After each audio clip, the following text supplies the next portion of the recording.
Everyone knows Bill, the evil floating triangle. Terrified citizens, it's been fun turning Gravity Falls inside out, rounding up all its, and then stacking them. Massive throne of frozen human agony. I bet Bill just needs a nice long hug. Maybe then he'll stop infiltrating other cartoon universes and spewing terrifying nonsense like this. Buy crypto, suckers! Bad Bill! Bad Bill! Yeah, Gravity Falls has crossed universes to a whole bunch of other shows over the years, and I'm here to show you all the wonderfully weird places the lovable and not so lovable characters of Gravity Falls have been hiding, starting with Rick and Morty. In the episode, Close Rick Counters of the Rick Kind, we're introduced to the Council of Ricks, because why only have one insufferable drunk uncle in your show when you can have countless? By the authority of the Transdimensional Council of Ricks, you are under arrest for crimes against alternate Ricks. Rick! Everybody relax. They just want to haul me to their stupid clubhouse and waste my time with a bunch of questions. If I know these a-holes, and I am these a-holes, bring his Morty. Leave my Morty out of this. Poor Morty. He never asked for any of this. So the Council of Ricks is a bunch of Ricks from different timelines who decided to band together to protect themselves against their copious amount of multiverse enemies. And they all come with their own Morty, which is 10% cute and 90% goddamn terrifying for the Mortys. As for what crime the OG Rick has been accused of by his peers... brutally murdered in their own timelines. 27 Ricks, what say you, Earth Rick C-137? Why am I the first Rick you pull in every time a Rick stubs his toe? You think I did this? I mean, even I wouldn't put it past you, Rick. But this time, the old fart is actually innocent. At least this Rick is. Even so, the evidence seems stacked against him. But before the council can arrest the old geezer, Rick and Morty manage to escape through a series of portals that take them to some... unsettling universes.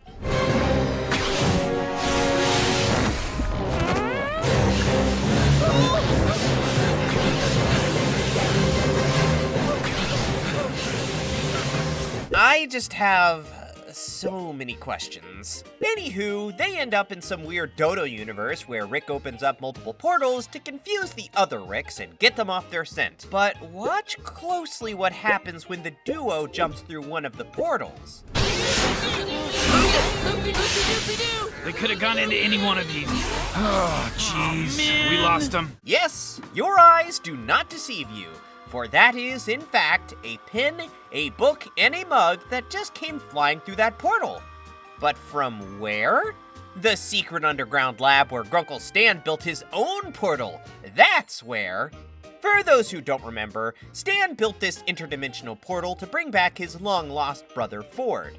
But that only happened several episodes later. In the credits scene of the episode Society of the Blind Eye, Stan is still tinkering with his space portal when this happens. Every day it's getting stronger. Ah! I don't care how long it takes. I don't care if it's dangerous. I'm gonna pull this off, and no one's gonna get in my way. There's no question about it. It's the same pin, book, and mug that ends up in Bizarre Dodo Land, proving that Gravity Falls and Rick and Morty share the same multiverse. As for where Rick and Morty ended up after jumping through that universe... Yeah, I'd like to order one large phone. No. Rotary. That'll keep them busy for a while. Wouldn't want to see the alternate universe where toilets rule the world. This is not the only episode where we can find hidden Gravity Falls references. In the episode Big Trouble in Little Sanchez, Jerry and Beth are both getting into each other about all their annoying differences.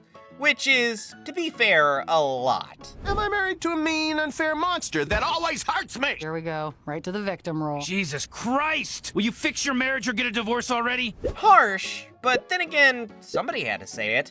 Daddy Rick suggests the two go to couples therapy, but obviously not the normal kind we have here on Earth. The galaxy's most successful couples counseling institute. I booked you for a 2-day intensive at Nuptia 4. They could save the marriage of a dog and a bar of dark chocolate. I'm ready to try whatever it takes. Which clearly implies that I'm not. Sounds legit. Beth and Jerry are greeted by some weird-looking alien people who immediately start probing their brains. This machine isolates the part of the subject's brain containing perceptions of its partner with biological, artificial life. And we will now render Jerry's perception of Beth So that's apparently how Jerry sees his wife. Man, marriage really messes people up. Of course, Beth's perception of Jerry is in no way any better. Does everybody see what I mean? Jeez Louise, that these two are still together is some sort of divine miracle. Anyway, let's rewind a smidge and watch what happened when Jerry took that head scanner thing off. There's nothing to regret. We're dealing with unconscious, unhealthy thoughts. Yep, that is a graphic of notorious Gravity Falls villain and psychospace demon Bill Cipher on the monitor right there. Now, we can argue that it's just a cute little Easter egg, but the fact that the Master of Monsters pops up in the episode where monsters manifest from people's psyches, I tend to believe that Bill has more influence here than just being a graphic on a screen. After all, Beth and Jerry's monsters end up going insane and wreaking absolute havoc. Oh my god. Secure the sound! You know what's fun? Hey, why don't we proceed in an orderly... They're codependent! Run! You just know Bill would salivate at that. Then there's the Rickshank Rickdemption, in which Morty and Summer are confronted by the Council of Ricks. We detected a compromised portal gun. Where is your Rick? He got captured by the Federation and we were going to rescue him. He's in prison. We can't risk Citadel secrets falling into the Federation's hands. Very troubling. The Council of Ricks decide to break into OG Rick's prison cell and assassinate him to keep their secrets safe. And they take the captured siblings to the Citadel. A city of grandpas? All the different Ricks from all the different realities got together to hide here from the government. Check it out, in the background there. Those are two Mortys who look like Mabel and Dipper. Gravity Falls creator Alex Hirsch himself acknowledged this crossover, dubbing them Mortipper and Mortibel. Frankly, I don't know which universe would be worse for our two lovable and fairly innocent twins. Finally, in the episode Rest and Ricklaxation, one of Bill's monsters has a cameo and Rick and Morty decide to get some R&R after having to endure this. Let's go, in and out, 20 minutes adventure. Pull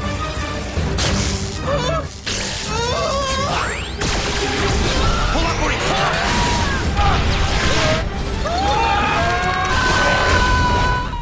Those two clearly need a break from almost dying every other day of the week, so they go to a day spa somewhere in the galaxy where toothy slugs get massages, and non-toothy slugs swallow you whole just to puke you out later because apparently it's relaxing. And that's something. You were right. Best day spa in the galaxy. My whole body's like a baby's ass. If you say so, kid. After whatever that was, the two go into some kind of toxins removing machine, only for this to happen.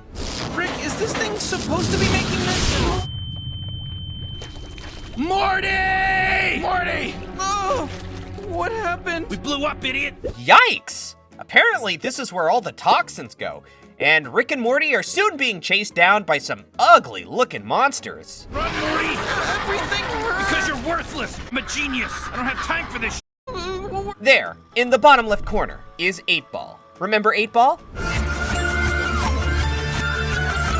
Yeah, one of Bill's henchmen apparently wanted to detoxify too, but it ended up rotting in Toxins Land along with Toxic Rick and Toxic Morty. What a strange little universe. Moving on to The Simpsons, a show that also features quite a bunch of Gravity Falls references. In the episode Bart's in Jail, the Simpsons writers take a jab at scammers. Why did you redeem it? Or more specifically, people who think they can't be scammed. And by people, I mean Homer. The guy has zero self-awareness. It all starts with Homer's dad getting swindled out of $10,000. All that matters is that no grandson of mine's gonna go to jail. I don't care what you've done. Are you off your meds? Jail? Don't you remember? Bart, I just wired all that money to pay your bail. I think you were scammed. Grandpa Simpson thinks that's laughable. He'd never fall for a scam. Only he totally did. And when Homer finds out his dad lost the money he would have inherited upon his death, he takes it about as well as you'd expect. My life could have been better with that 10 grand. Marge decides that both Simpsons men could do with some group therapy to deal with this terrible shame, But as always, Homer just ends up showing his entire ass. Now, these are the things you should never say to a victim. Everyone knows about that scam. I would never have fallen for that. And what were you thinking? Everyone knows about that scam! What were you thinking? This coming from the guy who once did this. Bear Patrol must be working like a charm. Not a bear in sight. By your logic, I could claim that this rock keeps tigers away. Uh-huh. Just a stupid rock. Lisa, I want to buy your rock. Big dum-dum. Lisa uses her tech-savvy smarts to locate the address of the scammers. And that is how the Simpsons family find themselves in a boiler room of scam callers who all look like they're stuck in a 9-to-5 office job. You shut down one of these, 5 more pop up in its place. Aren't you going to arrest them? Employees doing this for a paycheck? All we get is minimum wage and gift cards. None of this makes the family feel any better. That is, until they stumble on all those gift cards and decide to stuff themselves at a restaurant called Zur's. All except Marge, who doesn't want to use the gift cards because they were the product of scamming innocent people. Everyone in the world is ripping off everyone else. Said it yourself. Why shouldn't we wet our beaks? Dip the beak. Dip the beak. Marge eventually buckles under the pressure of her gluttonous family, and as she starts digging into the spread, this guy shows up.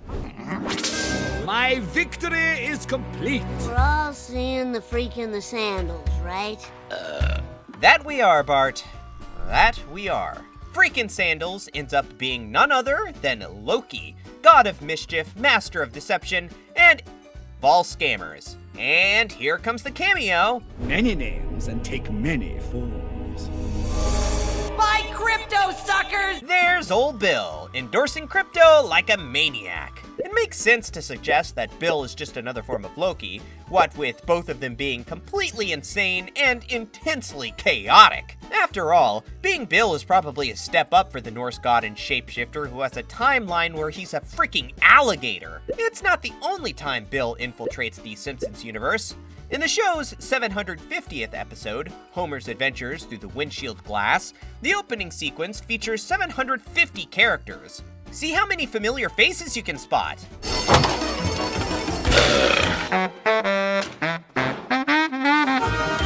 There, up in the tree, sits the devilish little fancy pants pyramid, probably pondering who he's going to screw over next. And then, in Homer and Her Sisters, there's a dentistry in Springfield with a name that seems awfully familiar.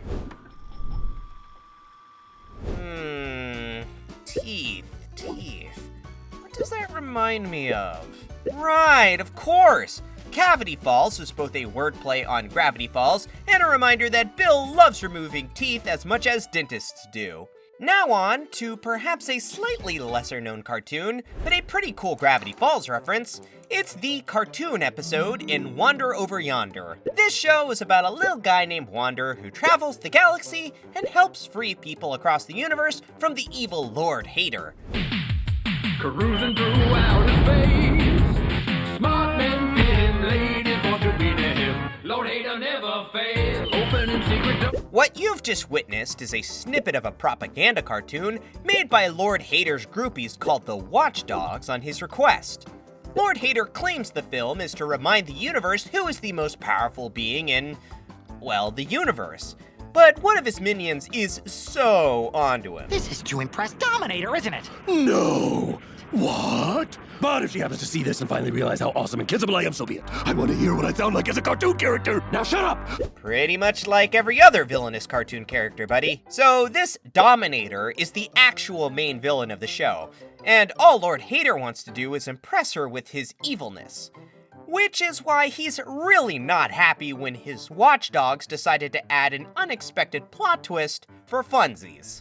Come to realize that all of a sudden, out of nowhere, I have a tendency to compensate for being scary and evil. But you, Wander, saw the one thing that I really needed. No. But a friend.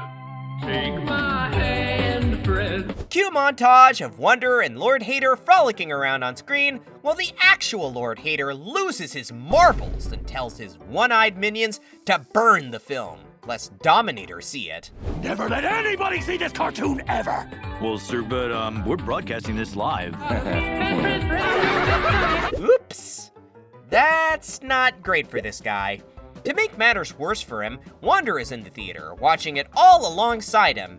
That's enough to drive any baddie all the way to Crazy Town, which is why Lord Hater decides to do this. Now!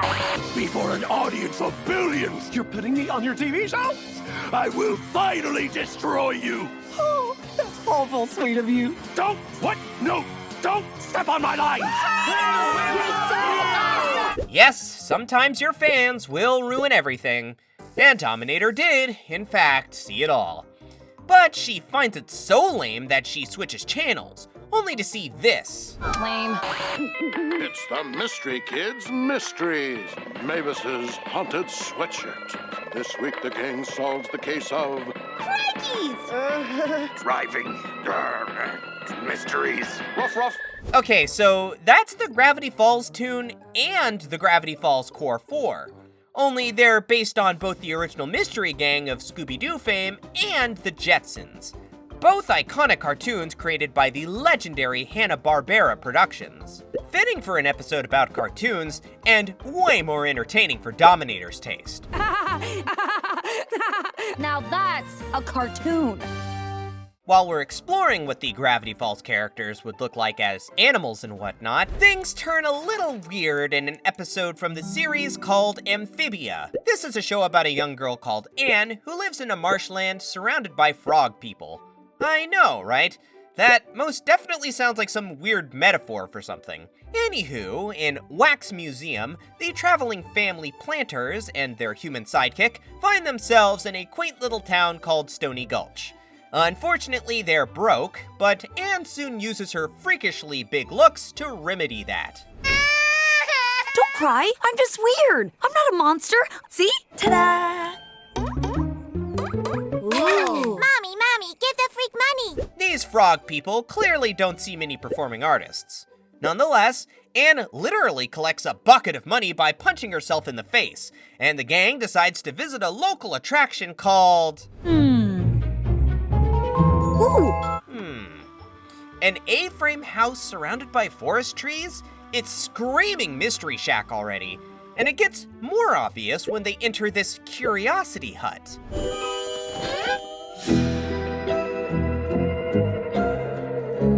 Bill Cipher image? Check. Gnomes called Fromes? Check. A wax figure of Grunkle Stan as Frog? Check. Wait, what?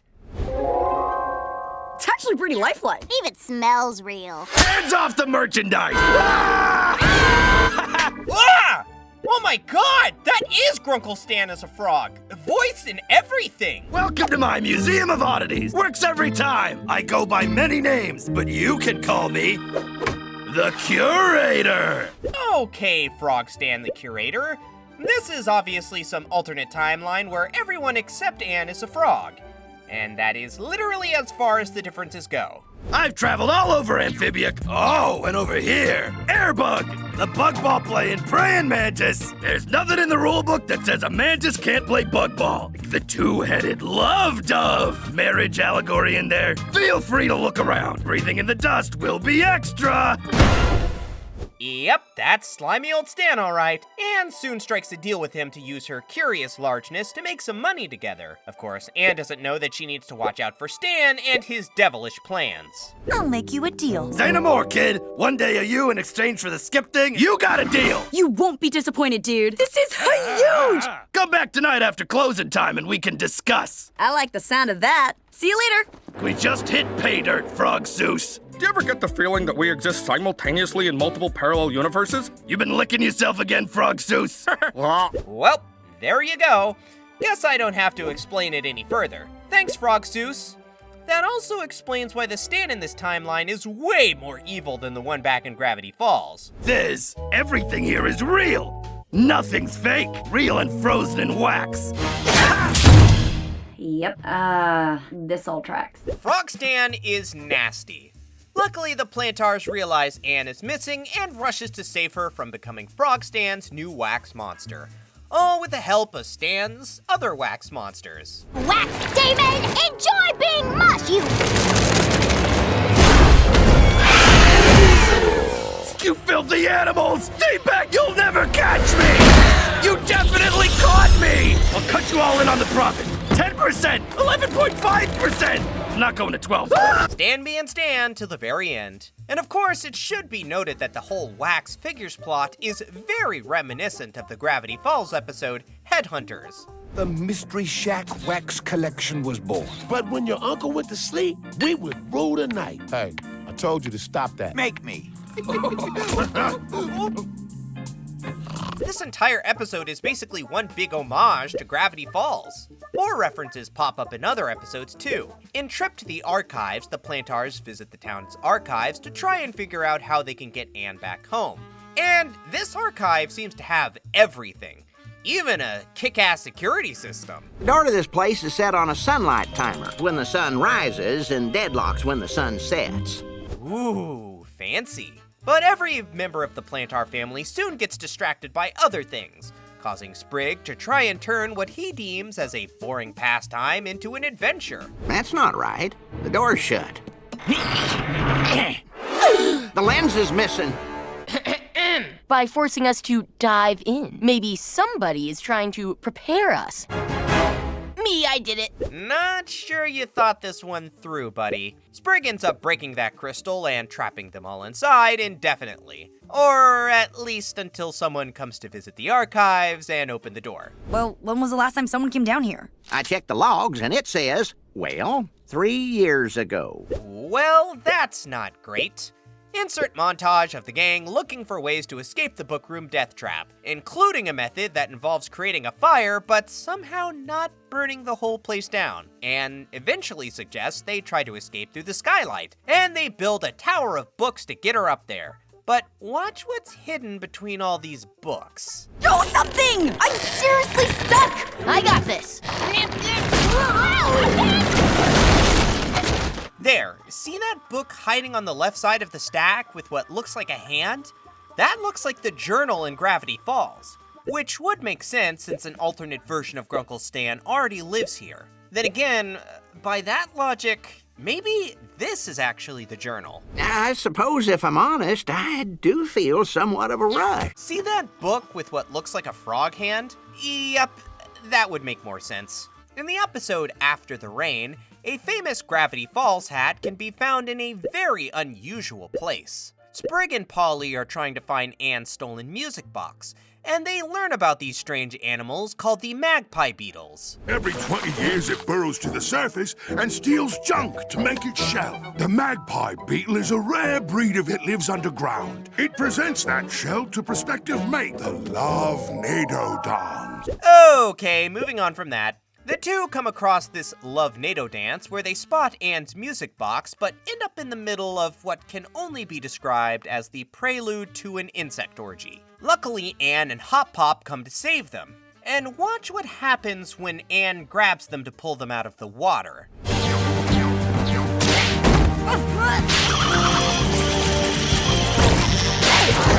Grab on! That is the hat of one Dipper Pines, meaning somewhere around this neck of the woods, Frog Dipper is sulking over his little lost hat. There are some other odd things hiding away in this very froggy show. In Thai Feud, we're in Anne's world where we meet Ned, a regular at her family's Thai restaurant. I thought you were dead. Anne, whoa! Ned! Check it out, Sprig. He's been around for years. Wow. This guy's our #1 customer. And I'm not just a customer anymore, Anne. I bought a food truck. She puts the pow and Pat got pow. See that pink shirt that says Royal Academy? Well... Never seen that one before. 9 out of 10 basement dwellers recommend. Virtually improve your dating skills. This is perfect! Yep. Ned wearing that t-shirt tells us everything we need to know about Ned. Then there's Bill, who is not only featured in Frog Stan's Curiosity Hut, but also in Anne's world. In True Colors, Anne's friend Marcy finds a book in the public library with a strange feature. You dropped your book? Whoa! Calamity box? Little bow tie? Unmistakably Bill right there, meaning that even in the real world, our world, Bill is known. Oh, the horror. Next up, we have the creepiest warning message in Gravity Falls popping up in Adventure Time. The final episode of Adventure Time kicks off 1,000 years after the events of Adventure Time, with two new characters named Shermie and Beth learning about the Great Gum War and eventually becoming their generation's new Finn and Jake. In their dreams, but okay. The two of them stumble on a strange mechanical arm thingy, which leads them to the King of Ooh. I've been expecting you. Welcome, friends, because of my proximity radar. Yep, that is an older BMO who now wears a crown and honestly lives like a total slob. King of Ooh, you must be rich. Whoa. Yeah, that's me, alright. I call that being a hoarder, but if you say so, the little visit between old BMO and the new characters almost ends abruptly thanks to some good old-fashioned clumsiness and just plain ill manners on the visitor's part. The stuff isn't ours. Be careful. Huh? Well, goodbye. Man, the rich sure are snobbish. Never mind though, because look at that little sign next to the door. Yep. It's the warning message we see in the very first episode of Gravity Falls when Dipper first discovers the journal.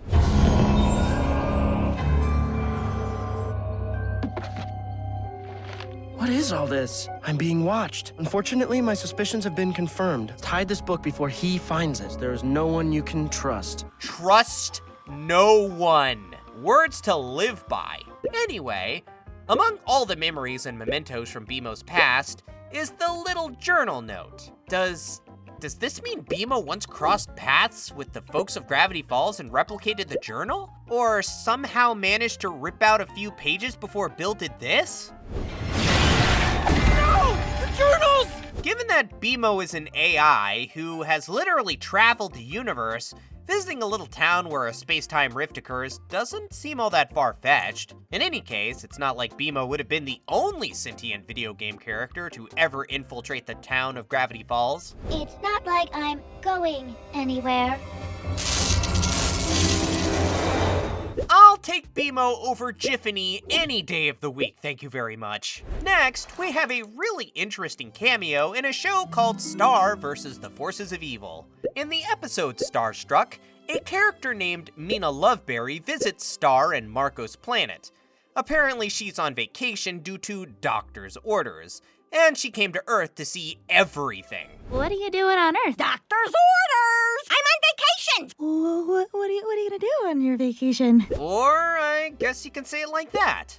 Star immediately appoints herself as tour guide because she's totally starstruck by who she thinks is the greatest warrior in the universe. Wander off to the depths of this unseen planet. That's what you say when you've lost your marbles. There's actually a really great park across the street. Fantastic! Perfect place to view humanity. Okay, weirdo. Anyway, watch who makes an appearance once we're inside the park. Get this bag off my head! Anything. Welcome to Mud Pits. We will answer all of your questions about... Holy crap! Look who it is! Just kidding. Most of you probably have no idea who these tourists are. Well, in the very first scene of the Mystery Shack in Gravity Falls, we see these very same tourists get a special Grunkle Stan tour. Our uncle had transformed his house, the Mystery Shack. The real mystery was why anyone came. Good one, Dipper. But yeah, as you can see, it's the same tourist from the park. Only there's a big girl now, and one of the grannies is missing. Maybe she croaked, or maybe I Love Mud Girl ate her. Also, these park police fellas look somewhat familiar.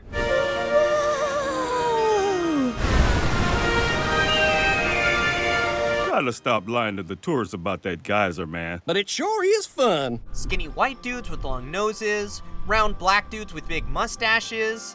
It's not the sheriff and his deputy from Gravity Falls, but it could possibly be different versions of them in an alternate timeline.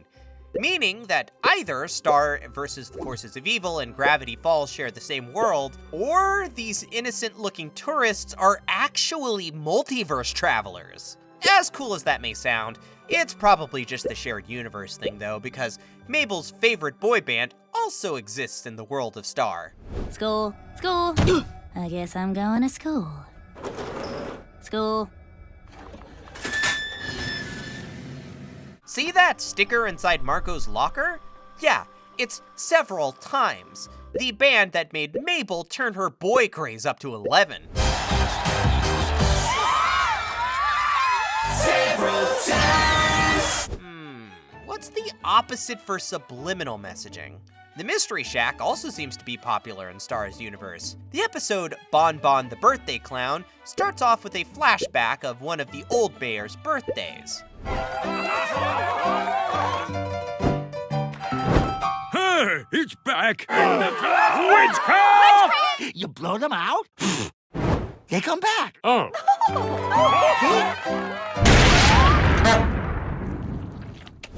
Like living clowns aren't bad enough. Now watch as the mayor visits the dying clown in the hospital. I'll come back 100 years from now.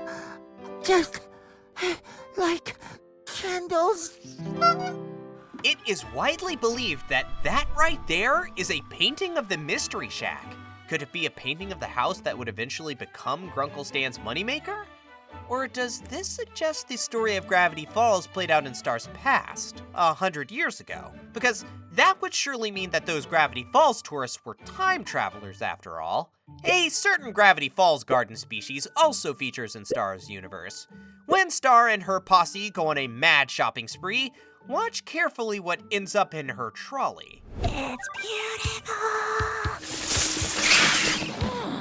Marco, I challenge you to a duel. I accept your challenge.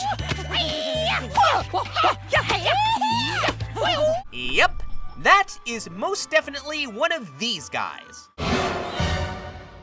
Is this too weird? Is this weird? You need to sit down? Not even gonna comment, my dude. Star vs. the Forces of Evil isn't the only show where these wily gnomes show up. They can also be found in Phineas and Ferb. In the episode Out of Character, Baljeet is in a state and desperately in need of his friend's help. Please help! What is it, Baljeet? Namrak Necroslug. There's a new space adventure movie filming in Danville, and I have been invited to audition. Jeez, dude. I thought someone was dying. So it turns out film/space nerd can't act. Although I really wouldn't say that after seeing him collapse like that. Phineas immediately comes up with a plan to help Baljeet. And as always, it's of the grandest scale. Nice animatronics, Ferb.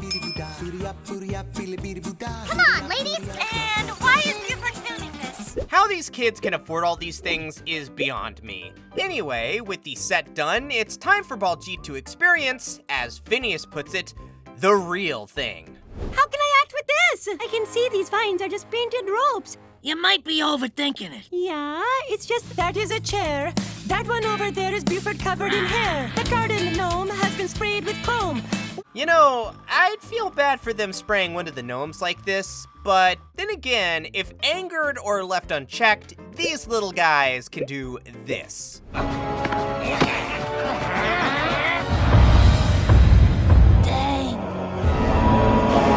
Yeah, turning them into chrome statues is probably the best call. On we go to the 2017 cartoon series, DuckTales. In the series finale, the whole gang embarks on one last adventure, to infiltrate Fowl and put an end to their evil shenanigans once and for all. But of course, it's not going to be as simple as that. This team will retrieve the missing mysteries, while my team will capture Fowl. Time to divide and conquer. We're outside the boardroom. Entering the lab. Copy that. Front kick! All right, Bradford. The jig is up. What? No! Turns out that the baddies were one step ahead of the Duck family this time around. Huey eventually learns that Fowl's new headquarters is actually inside the Library of Alexandria. And this is how he finally learns about Bradford Buzzard's ultimate plan. What do you want with the missing mysteries? Enough tricks. To finish my grandmother's work. Isabella Finch was your grandma? Quick background info. Isabella Finch was the legendary explorer in the DuckTales universe who once fought a bear that kinda looked like a hyena and left a journal behind with clues about the missing mysteries. The lost treasure of Isabella Finch. It was under our noses this whole time. Yes, it's very reminiscent of how Dipper found Ford's journal, so it's really not that surprising to see this pop up in Isabella's original journal. The original Junior Woodchuck guidebook. Yep, that looks an awful lot like Bill Cipher, which, again, makes sense, since DuckTales also features an interdimensional portal that is used for evil. The harder it is to close the dimensional rifts, the more it's used, all of reality could get sucked in.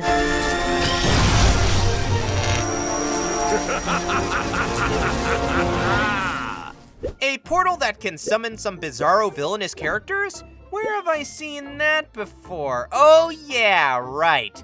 Weirdmageddon. I'll meet the gang of interdimensional criminals I call my friends. The being whose name must never be said. Kryptos. 8-Ball. Ah, what the heck? It's Xanthar. This is our town now, boys! Yeesh. Those are what I call faces for radio. So, did Bill somehow pop up in the DuckTales universe to tell Isabella about the Soligo Vortex? Given that it can cause a space-time rift, which is what Bill Cipher wants, I'm gonna go with yes. Yes, that's totally what happened. Next, we have the gang of Gravity Falls pop up in the Mad cartoon show. In Season 3's episode 10, there's a short segment called Pokemon of Interest that sees a guy talking to some government agent about, honestly, God knows what. I know the work you did for the government. I also know every line from every episode of Gravity Falls. It's a show on Disney. It's pretty good. Huh? Whatever. Nerd! But also nerd who is right. Built a computer system for the government. And there they are. Mabel, Dipper, and Grunkle Stan. Persons of interest for the government, just like in the show. We're here to investigate reports of mysterious activity. Activity? In the Mystery Shack? Mysterious activity? You gotta be joking! Understatement of the century, but okay. Back to the Mad Show. Computer Nerd needs Sexy Spy Guy to help him because their previous agent, Psyduck, went MIA. While Nerdy goes on about Psyduck possibly being involved in who even knows what, and Handsome Guy catches the Pokemon, the Gravity Falls gang pops up yet again. That was easy. You know nothing of Pokemon or Gravity Falls, you fool! You have to catch Pokemon with Pokeballs! Zooming in on the board, we can see Wendy and Seuss are also being watched by this government agency who really seems to be obsessed with the goings-on of the least threatening cartoon characters ever. Then again, maybe they should be keeping an eye on Seuss. I ate a man alive tonight. This next show is about a boy and his worm from the future who once found themselves in the town of Gravity Falls because they can time travel. Neat! In the very last episode of the show, Future Worm, Danny and his worm decide to go back like 3 minutes in time to undo the damage they did to poor Bug's house. But instead, they're transported to the Time Travel Council. Oh man, what do we do this time? The Time Travel Council? You broke the timeline! What? You can't break time! This reaction from Danny somehow summons a glitter hologram of Neil deGrasse Tyson, who goes on to explain to Danny and the worm what the heck is going on.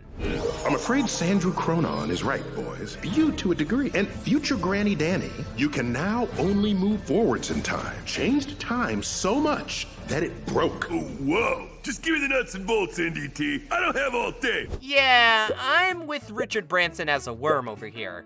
Explain that like I'm way too lazy to concentrate right now. You got it. Wait, is that future me frozen? So she's been systematically freezing every Danny every time. Prophecy warns that another Danny will stop her. Can't say I get the science behind all of that, but at least I get the plot of this now. So the Time People tells Danny he has to find the last gem before Granny does, and teleports him to a timeline where this happens. Prequest burrito's not gonna kill us, right? Agreed. Tear apart this town until you fight. The gem is ours, fools! Okay then, so apparently every weirdo in the universe is looking for this gem. And a bunch of ghost pirates with their army of ghost sharks finally get their hands on them back at Bugs' place. Yay, yay! Smoke 'em, hey!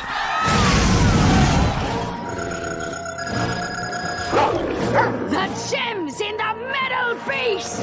Yeah, apparently no one knew that Danny accidentally put the last gem inside that robot fish dog. Or whatever that is. Anyway, Bug eventually steals Danny's time-traveling lunchbox to go save her robot pet monstrosity, which leads Danny to fashion a new time-traveling device. However, it explodes. But it's okay because some sort of time deer conveniently appears at that very moment. So how does this thing work? Oh my god! Oh hey, look, it's Star and Marco. The two travel to a lot of different worlds. Hey, there's Yonder. And then watch what happens when they cross paths with the Pines. So Dipper can see them? And he's the only one who can see them? I just have so many questions. Anyway, if you want to know, Danny and Wormdude make it to Bug, saves the universe from being consumed by a black hole, and fixes all the timelines, just in time for the show's cancellation. Another show that references Gravity Falls more than once is Big City Greens. A segment called Present Tense starts off with the Green family going to a pizza place for a friend's birthday party. Oh, and the place has arcade games. Only these are some seriously weird-ass games. Are you guys ready to play some games? Games? Oh yeah, like potato peeler over here? Drop and peel me 50! That's a hard pass, thanks. So yeah, I guess with games like that, it's no surprise that a diabolical character like Bill hides around in here. We'll win those 10,000 tickets to get you the birthday present you deserve. Wow, what game should we play? Look closely. There he is, inside the claw machine, waiting for some poor schmuck to come and claw him out. And listen, sure, that might look like a Bill plushie, but we know better. After all, Bill can disguise himself as practically anything. Hey, something weird's going on here. Oh! I knew you'd lead me straight to the code! Boy, you kids sure are gullible! What a devious little triangle psycho. Luckily, we don't see any of the Greens or their friends pull out old Bill from that machine, because seriously, the other games in this place are torturous enough.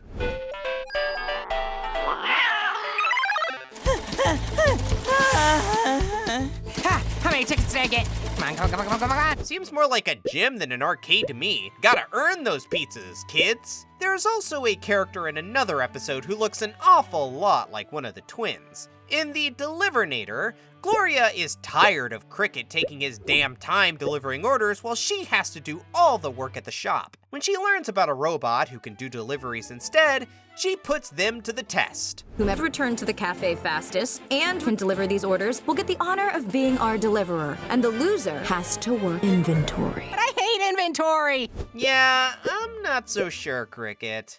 Anyway, as the kid runs through town without spilling any of those cappuccinos somehow, he passes this girl. Sorry.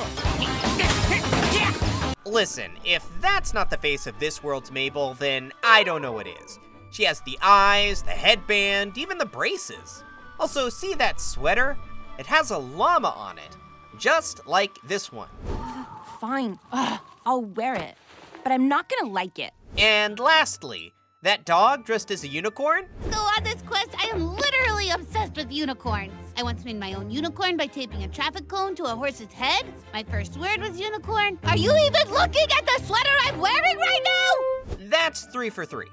If I had a mic right now, I'd drop it. Moving on to the Netflix show called Inside Job. It's a workplace comedy adult sitcom from the creators of Gravity Falls, where conspiracy theories are real, a company called Cognito Inc. secretly runs the world, and a human-dolphin hybrid is a thing that exists. In the episode Clone Gunman, robotic engineer Dr. Reagan Ridley is secretly harboring a robot that tried to kill all of humanity in the pilot episode. You alive to study you, not start World War III. I'm the most advanced being ever created! How dare you deny me the genocide I deserve? Actually, as long as you're in this cell, you're basically the world's most expensive goldfish.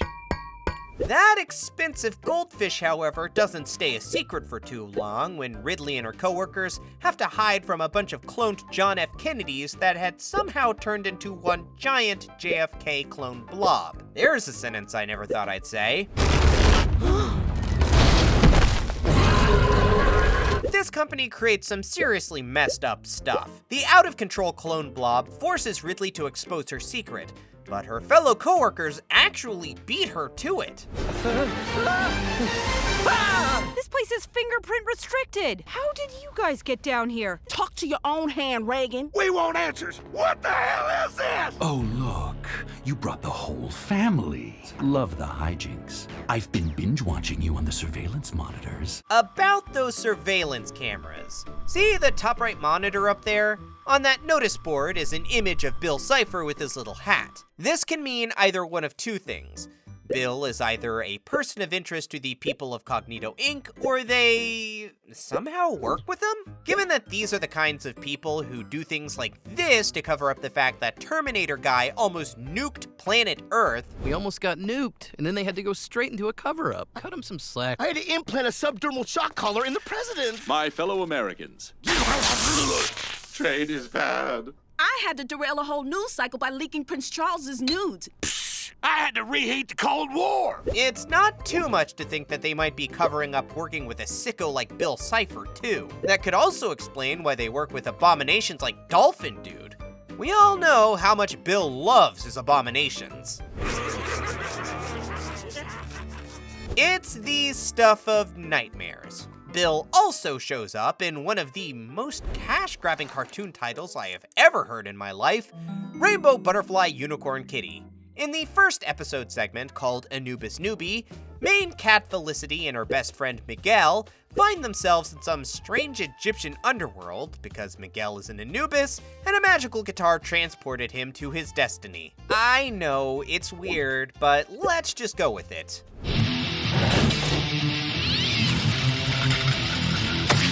Miguel, you're out of tune! Morning, Felicity. There's Billy!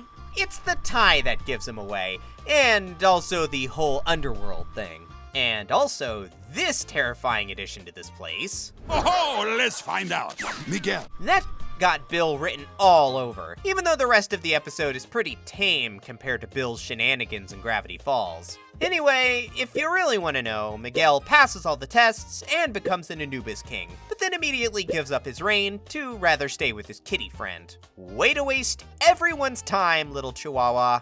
And for our final Gravity Falls reference, we turn to a little show called Xavier Riddle and the Secret Museum. This is another show where a kid and his friends can travel through time because this premise obviously makes all the...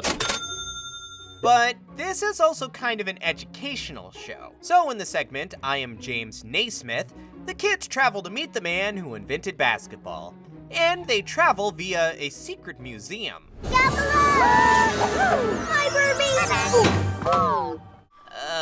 Is that a brand on top of that display case? You know what?